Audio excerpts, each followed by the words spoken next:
Hey girl, welcome to the Get Your Guy Coaching podcast. My name is Anwar White, but you can just call me your own personal dating and relationship coach.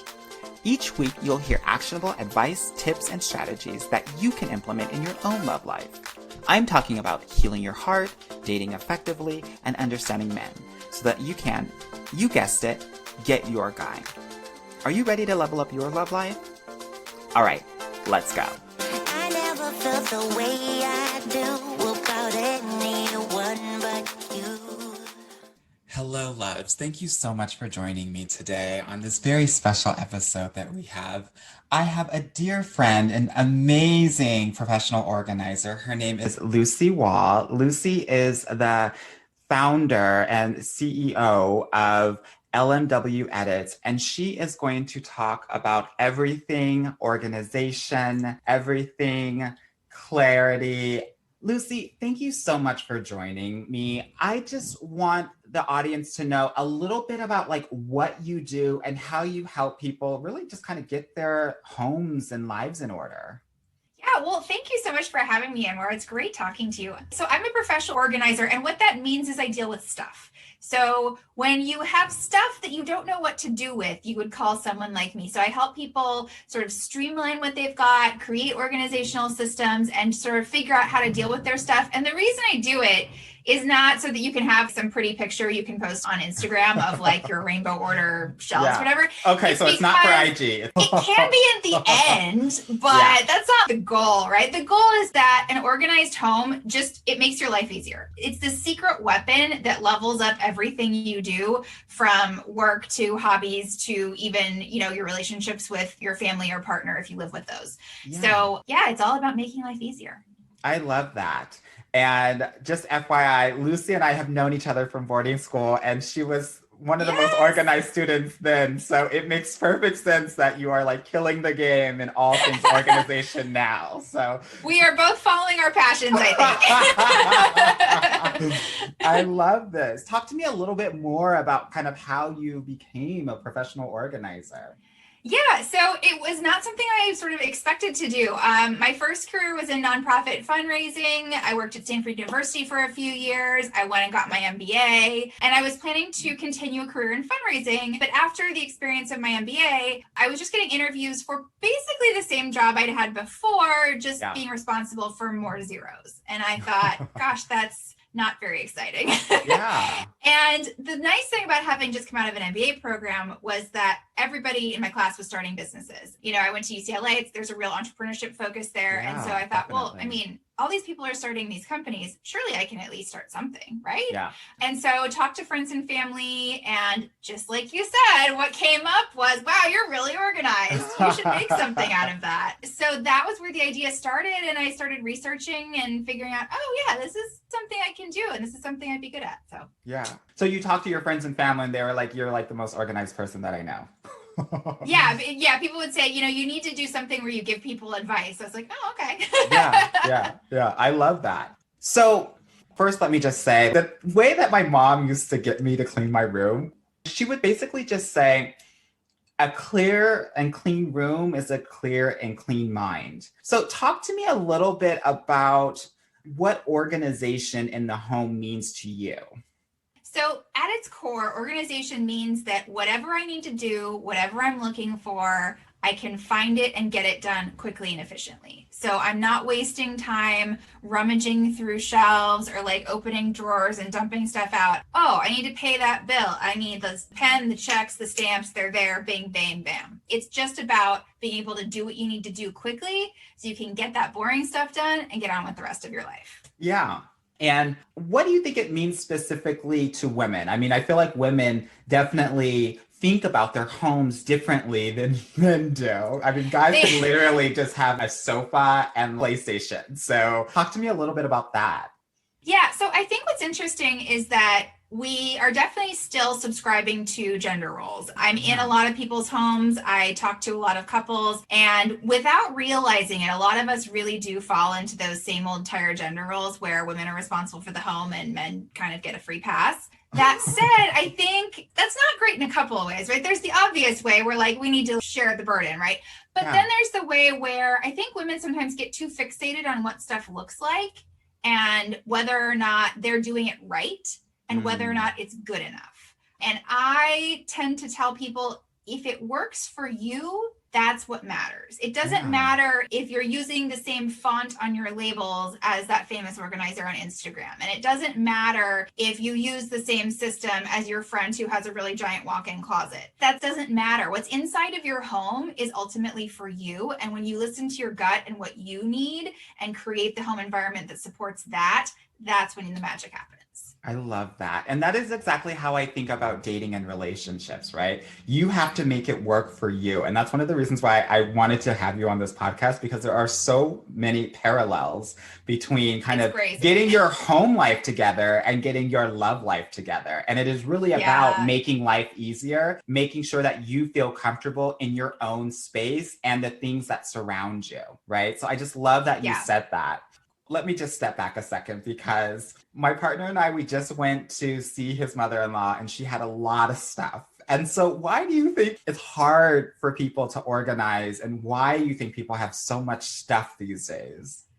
Oh gosh, a lot of reasons. But yes, that is why it's so hard to get organized, is because we have too much stuff. Everybody has too much stuff. Even I have too much stuff, and I clean out regularly. You know, this is my job. But I think there's a few things going on there. First of all, I think it's so easy to acquire stuff, and it's cheaper than ever before. I mean, just think about the number of Amazon orders you have, especially now in a pandemic. Like, that's the only way we get stuff, right? Is boxes coming in. And the rate at which you acquire objects is so much faster now than it was even, 10, 20 years ago. So things pile up without you even noticing. So it's easy to get stuff. And also, there's something that in psychology they call the endowment effect, which is where once you own something, you attach a lot more value to it than if that same thing was owned by someone else. If you own this old mug that's cracked, you're going to say, oh, you're going to need to pay me $10 to get rid of that. Whereas if you saw it at a garage sale, you'd be like, I'm not even paying $2 for that.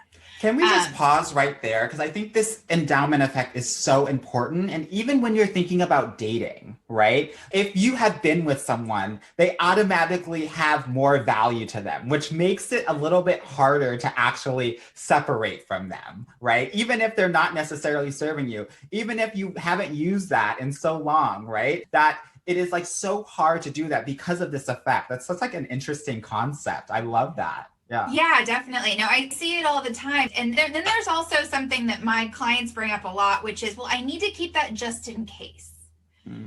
There's this idea where you don't want to be caught unprepared. You don't want to need to go rebuy something. That idea is very troubling to people because we don't like the idea of wasting money. And so whenever someone brings up, well, I need that just in case, I always like to drill down on that. Okay, what do you need that for? Let's talk through what those scenarios are and how likely they are to happen. And also, how difficult is it going to be to replace that thing if one of those very rare scenarios comes up? There's these guys called the minimalists who have a rule called the 20 under 20 rule, which is if you can replace it for less than $20 in less than 20 minutes, you don't need to keep it just in case.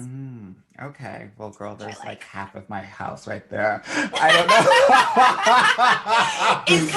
It's kind of amazing when you think about it. It's kind of amazing. I'm like literally this weekend gonna go through my house and have a whole situation. Do it. All last week we had to like go and just completely transform our children's rooms because they had roughly 3 Christmases. My family gave them a Christmas. My partner's family kind of gave them another Christmas. And we obviously had our own Christmas. So we had this plethora of toys and clothes and all of these other things. And it was really interesting that my partner and I never really grew up with a lot of different things. And so we were still feeling a little bit uncomfortable about all of the things that were being acquired. Can you talk to me a little bit about what you see when you're working with your clients, especially those that maybe didn't grow up with a lot? Yeah, absolutely. I think that's an interesting sort of dichotomy too, when we're talking about what stuff do you need versus what stuff is just causing problems for you. And if you have a background where you were sort of deprived at any point of material possessions, you very naturally are going to want to hang on to anything that you do have because you don't want to be stuck later. And so That's a hard one because that's based in a legitimate life experience that in no way should be minimized. But at the same time, you do have to sort of update your priors as your life develops and your circumstances change, and to realize that a method that may have served you in the past may not be serving you right now. And I do have all kinds of interesting conversations with clients where they're like, well, it didn't come from much, so I really need to keep things to feel secure. And I encourage people to try to find that security not through the material objects, but through the things in life that really bring them joy. I mean, ultimately, what I am dealing with, stuff, is not the important thing. The important thing is the people who care about you. The important thing is having an impact in the world. You know, the important thing is having beautiful experiences. Those are the important things. And so when we focus on those and then we just use the stuff to support those, then you can kind of get out of the scarcity mindset. Yeah. And I also do like to tell people, you know, there's something that often we don't realize, which is the most luxurious spaces do not have very many objects in them. The objects in them are very lovely and very carefully placed, but those spaces are not stuffed full of stuff. A space that is crammed full of things does not feel in any way expensive or luxurious. And so we need to remove in order to upgrade. It's like going to a Marshall's versus going to a theory store, right? Right, exactly. Like we're in the theory store, like each pair of pants has its own like space.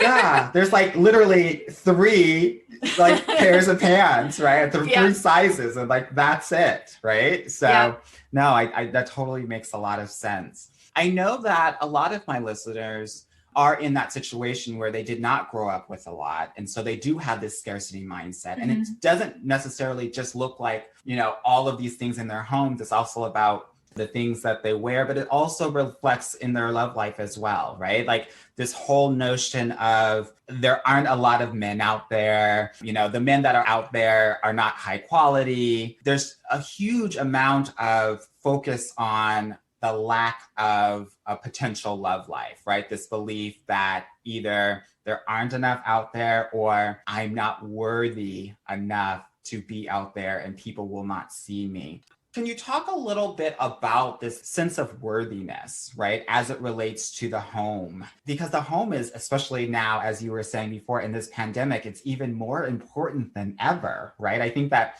homeware sales were up 30-40% this year because we have been spending more time in the home. And I feel like that is something that is going to be an important factor more than ever these days. So can you talk a little bit about this sense of worthiness as it relates to organizing? Yeah, absolutely. Now home is our whole world. I mean, I do not leave my house except to walk my dog. Me either, girl. Me either. This is my life in these 4 walls. And I just want to stop you right there because the listeners cannot see her home, but it is immaculate and beautiful. Aww. And everything is in place. And you have these amazing pillows and walls and everything. I just love everything. I got to walk the walk, right? You know? I mean, I hope you do, girl. But yeah, in terms of worthiness, I think that sometimes there's this idea that it's frivolous to spend time making your home a place that you love, that it's not a good use of your time, or that, you know, it's not something you deserve because what you need to be doing is being out there hustling and grinding working, and making stuff happen, and that, you know, everything else is an afterthought. And I really like to flip that around. I think that an organized home that is a place you can retreat to and that can be a source of your energy rather than a drain on your energy makes it possible for you to go out and do those other things. And I think that you deserve an organized home. That's something that I think people really struggle with. You deserve to have a space that is beautiful and comfortable and relaxing. And no matter what your budget is, you can make that happen and you deserve it. Yeah, I love that so much. And I think it's so important. The one thing that I want to say to that as it relates to dating and relationships, specifically for women, is that it's important to really learn how to be at home with yourself and being comfortable. And it helps if you create a home that feels warm and safe and comfortable, because if you're able to feel that way, you'll be able to bring that to any sort of relationship that you're going to have. And ultimately, a man wants to feel at home with you. Right? He wants to feel safe. Definitely. He wants to feel good. He wants to feel comfortable. So I just think that this is such a great representation of how feeling and creating a warm and comfortable home can help you in your dating life as well. So, girl, we're all out here trying to live in the next day. What pandemics, coups, all of this thing, Oh girl. God. What tips do you have in terms of first steps? Like people are listening to this podcast and they're like, I really want to bring some serious kind of organization into my home. What are like the first steps that they can do just to get themselves started? Because it feels like Yeah. it's hard to get started. So It is hard to get started. And I would identify one small project that you can take on that you can get done like in a day or in a weekend that's going to make you feel like, oh, I can do this. And ooh, this is actually really helping. So a really common one is to start with a junk drawer. If you have a linen closet or a cleaning supply closet, that's a good one to start with. Just pull everything out, sort it, figure out what you don't need anymore, and then put stuff back in, put like with like, so that when you go back in there, you can find it again. And notice that I did not at any point mention buying containers. You don't need to go buy stuff to start no getting more organized. no more container store. Oh my God. I tell everybody who will listen, I don't let my clients go to the container store without me. Like, because they'll go wild and happen. crazy. No, and it's so overwhelming. There's so many options, and there's great stuff in there. I love the container store, do not get me wrong, but I don't like to let the uninitiated go in alone, because you'll start focusing on the containers instead of on the organizing system that you can actually sort of create without even putting anything in bins. I love that. Thank you for that tip, because I'm kind of a container person and you're calling me out in front of my face, which I love. I'd rather you do it in front of my face than behind my back. So that's good. No, that's really important. Thank you for that. Okay, so let's switch gears a little bit, because I want to talk about the home as a sanctuary for love and dating. And just like a quick little story, I'm thinking about this because, oh my God, when we were younger, let's say 10 years ago, one of the things that was really important when I was living in LA and I was dating like crazy was I had my bed in the corner. So where I can only exit out one way from the bed, just completely closing off that part of the bed, which was like a representation of closing off that part of my romantic life, right? And I was learning about feng shui and all of this stuff and like how to create a home that is more conducive to love and dating and relationships. And so I moved it in the middle to create that space for that person, whoever he was going to be. And literally a couple of days after that, I met this amazing Moroccan man that was hot as shit. And we had this love affair over the weekend. It was a huge like spark in my love life, and it had been dead before. And so I want to talk to you about how can we make our homes conducive to a partner, a person, love? What are your thoughts on that? Yeah, I think that when you're thinking about your home, you want it to look like there's space for someone else. I mean, you're talking about physically moving the bed so that someone could get into it, which is definitely part of it. But in terms of organizing, like, is every shelf and every closet already full? If that's the case, then there's no space for anyone to come join your home. You know, even with my clients who aren't necessarily looking for love, they may be already partnered or they're happily single, I still say you got to leave yourself room to grow in terms of creating organizing systems. Because the fact is, even if you do a full overhaul and you really pare down and edit to only the things you really love, and you've got these great systems set up, even then, you're still going to buy more things. That is how life works. And then your interests may change and you may need different kinds of stuff. So if you leave yourself physical, actual room to grow in terms of your storage, then it can accommodate the way your life will change over time, and everybody's life will change over time. We're always growing and evolving. So whether that means bringing in a new partner, whether that means taking up a new hobby, whether that means switching careers, then your home will be able to be flexible and shift to accommodate that instead of sort of holding you back and keeping you stuck. Yeah, I love that. One of the other things that I tell my clients too is have things that relate to having a person in your home, right? So like if you have a dining room table, you shouldn't have just one plate. You should have two. On your sofa, you should have two pillows, right? Instead of just one. You want to act as if, right? So that when it does come, you're ready for it and that it's welcoming, right? Not saying like you have to get all of these new additional things, but as your place setter, as your placeholder, as your homeostasis, as an expectation for love, that's also something that's really important. It's like a subconscious reminder that, yes, this is going to happen for me. And yes, it will come. And when it does come, I'm going to be prepared for it.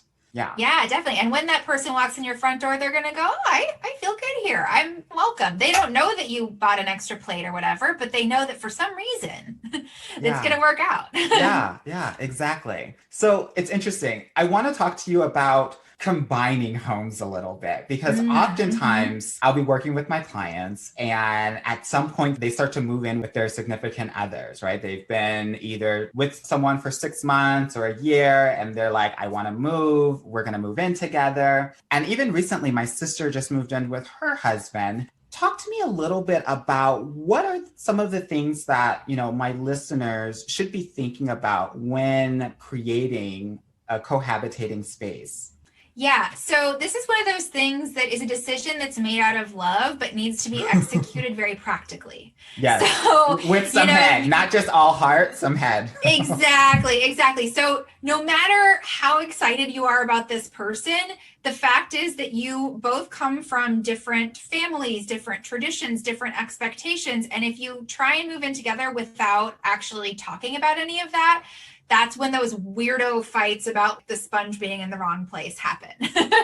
Yeah. So it's really important to talk in advance about how you set up a home. Even weird stuff like some people only use the dishwasher for certain things and not others. And some people use a different towel every day and some people use the same towel for a week. There's all kinds of these weird things. Yeah. And that may sound like it's totally inconsequential, but it actually affects how you organize the house. Like, do you need a stack of towels in your bathroom? Or can it be in the linen closet for the towel example? Or do you need a dish rack in your kitchen and a schedule for doing dishes to accommodate the fact that you have a different way of approaching that than your partner? So I think it's really important to talk about that kind of stuff and to drill down past you cook, I clean, you do floors, I do dusting, like that kind of stuff, because it's the stuff that you don't think about that becomes the sneaky stuff that goes back to those gender roles that end up falling on you as the woman. Yeah. It is so common. I cannot tell you, for a couple who are both very successful,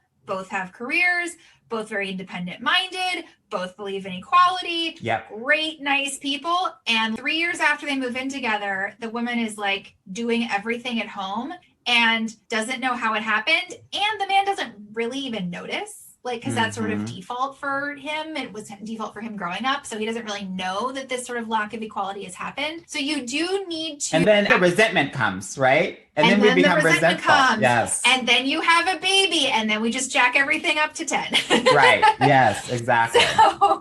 So it's important to start by talking about all those things and not letting yourself become the default as the woman. So for example, when I was first living with my husband, he'd always sort of defer to me on questions of home organization. And I would always push back, not like, how dare you expect that I blah, blah, blah, but more like, well, what would you do? What do you think? Are you going to take care of that? Instead of just assuming or doing something for someone. There's this other thing, which I don't know if you've seen in your work with women, but I've noticed it happened to me. It's happened to other people I know, where you get really wrapped up in the phase when you're engaged or moving in together, getting married, where suddenly gender roles become kind of cute. And for a hot second, because it's like, yes, you're playing house. You're playing house. And you'll wear the sweatshirt that says Mrs. Whatever on it and all this weird stuff. I mean, I got married in 2010, so that was real big in 2010. But it's weird. Suddenly these super retro roles become really attractive because you're so excited about this new phase. I think it's really important to not let that become your actual role. Enjoy the moment, enjoy coming together, enjoying the meaning of this step that you're taking together,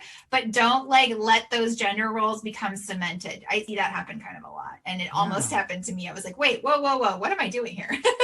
Yeah, I love that you spoke about that. And in terms of that conversation, I think it's as simple as even making a mental note, room by room, how things happen for you and having those discussions. So what are the things in the living room? What sort of even TV do you want? Does it need to be hung up? What sort of sofa is going to be most comfortable for you, right? going room by room and thinking about how you engage with things in that room so you can have those small conversations. So to your point, we're not arguing about how you folded the laundry or whatever it may be, or Right, yeah, exactly. yeah, I think Yeah, and that's so especially interesting. now when you're probably working from home, where are you both going to work? Is somebody going to actually spread out the kitchen table, and then is that going to be a problem at mealtime? All of this kind of stuff. You got Yeah. to talk about it. Yeah. And, that's what's so important about these milestones, these discussions that you have. I tell all of my clients that I get an exclusive relationship. I don't care about the label. I care about the conversation that happens with the label, right? So, about Yeah. understanding what those expectations are when you become in an exclusive partnership, right? Similar to moving in with one another. What are those expectations so that you do have a verbal contract about what's okay and what's not okay, what's in bounds and what's out of bounds, so that Yes. a year goes by and something happens and you can come back to this contract and say, this is something that we agreed upon. This is something that we talked about. Let's Yeah. correct and resolve. Yeah, Yeah, absolutely. that's great. Okay, so I know that you talked about having some space to grow in your home. How can we stay organized while bringing new things into the home? Yeah, absolutely. So it's got to happen quickly because something new that comes in, you put it down on a table and you look around 3 days later and suddenly there's a whole pile on top of it and you're not really sure how that happened. Yeah. So the day something comes in, I'm talking about even like you got, the delivery from Instacart of your shampoo. Like take it, unpack it, put it in the place where those things live. Because if you do it immediately, it doesn't have a chance to pile up. My big organizing mantra that is tough for people at first, but really works is when in doubt, do it now. So if you take care of it right now, it does not have a chance to pile up and become clutter. And if there's something that comes in that's entirely new and it doesn't have a new category, then the do it now thing is, okay, where am I going to put this? What else should I put this with? What's going to work best for me? And that may necessitate moving other stuff around, especially if you have sort of limited space. But the time to do it is when you get the thing, not, oh, I'll put this down and deal with it later. Yeah, because it can all pile up and become Yeah. overwhelming. That's the Yeah. same thing that I say to my clients when it comes to even like online dating, because I have a lot of clients that will batch and then they have like 20 messages and it feels overwhelming. Then they don't even want to engage, right? So I generally tell my clients, I don't want online dating thing to take over their lives. Dating is a small part of your life, right? Just like, the home is something that you live in, but you don't want to take too much time. You don't want it overwhelming you, right? So, but I love this advice of do it now, right? So I want to encourage everyone out there who is wishy-washy about people messaging them, like do it now, right? If there's something that you get in your home, as Lucy has told us, do it now. Put it in the place that it needs to be put into. Yeah. Good. Anything else that you want to let my listeners know as it pertains to organization? Oh gosh, the thing that I like to tell people is that it doesn't matter what your home looks like now. That's not a reflection on you as a person. It's not a reflection of your worth. It's not even a reflection of your personality necessarily. Organizing is not a personality trait. It may be a personality trait to like a certain type of organization, but anyone can learn to be organized. It is not rocket science, I promise. It's just a matter of learning very simple routines and executing them regularly. That's all it is. And if you need help, there are professional organizers everywhere that can help you. So, it's okay to ask for help too. I love that. And everything that she said about home organizing is the same thing about love and dating, right? It has no reflection on who you are and what your inherent value is. And there are so many different people to help you out when it comes to that area in your life. You have me in terms of dating, but you also have Lucy in terms of home organizing. Exactly. So you've got tons of people to help. Okay, girl, I asked this to all of my guests. How did you get your guy? Oh my goodness. So I met my husband when I was 23 years old, which was not the plan. I was never the type who thought that she was going to, get married young and anything like that. Yeah, and that's so surprising, Lucy, because, we've known each other forever. And I was like, she's going to get her graduate degree and then she's going to make it happen sometime. Yeah. Yeah, no. I mean, it was the kind of thing that they say all the time when you're not looking. That's what happened. Mm-hmm. So you remember my MO from when I was younger, which would be to pine over the same boy for months, nay, years at a No time. comment. We are not going to go there, girl. We are not going to go there. But my husband snuck up on me. Like the first day I ever met him, I only remember it because I felt so wretched. Like I was sick. I was wearing no makeup, hair in a bun, giant old college sweatshirt, the jeans that made my butt look the worst. Like, just like I looked like a mess. And the reason I looked like a mess was because the temp job I was working at the time, we had to come in on a weekend and do this whole like setup thing. Yeah. And my husband was also on that team as a student worker. And so he sort of saw me at this thing where I was just like, oh, I'm so sick and I just have to get this done. And he apparently saw me at my worst and said, I want to get to know that girl. So, I love it. Yeah, we have been together ever since pretty much. I mean, I didn't see it coming, but he just fit into my life so well. It was sort of like, oh, there you are. Of course. It was that kind of vibe. And when did you know that it was very serious? We probably knew we would have end up getting married within the first 6 months. It wasn't overly serious in terms of like, we're going to get married now, but it was like, oh yeah, this is a thing. We're doing this. And when did you know?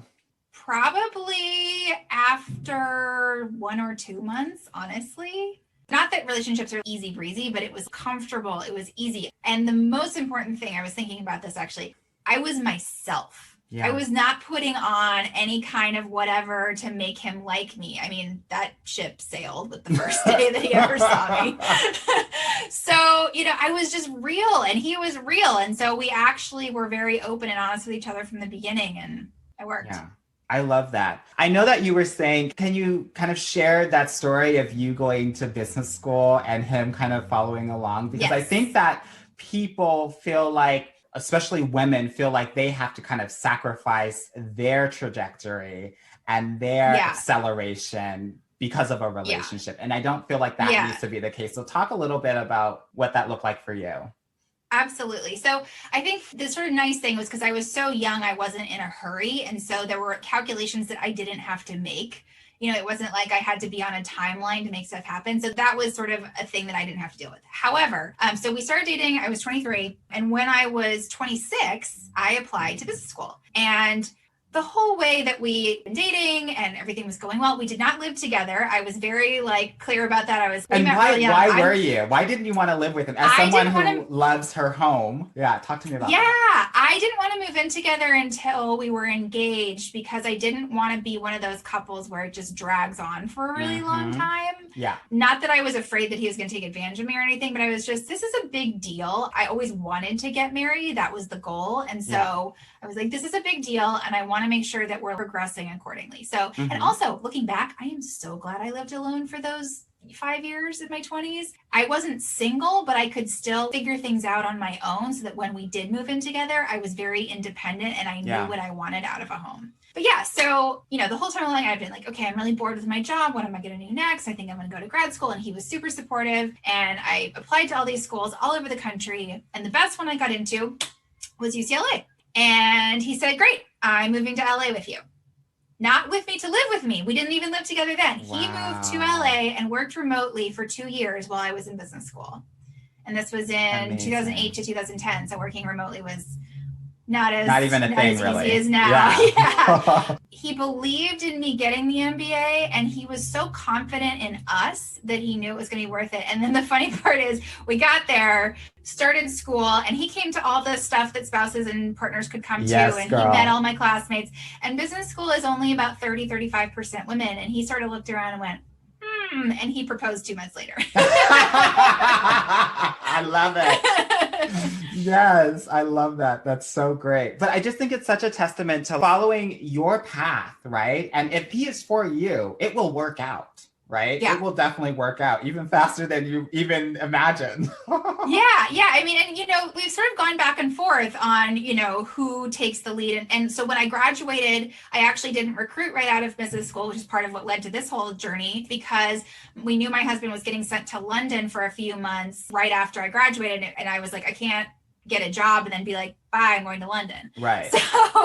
So that was a time when I took a step back and he stepped forward. And then recently, even we've been having discussions because part of building my brand is trying to make myself known, right? Yeah. And being a face that people recognize.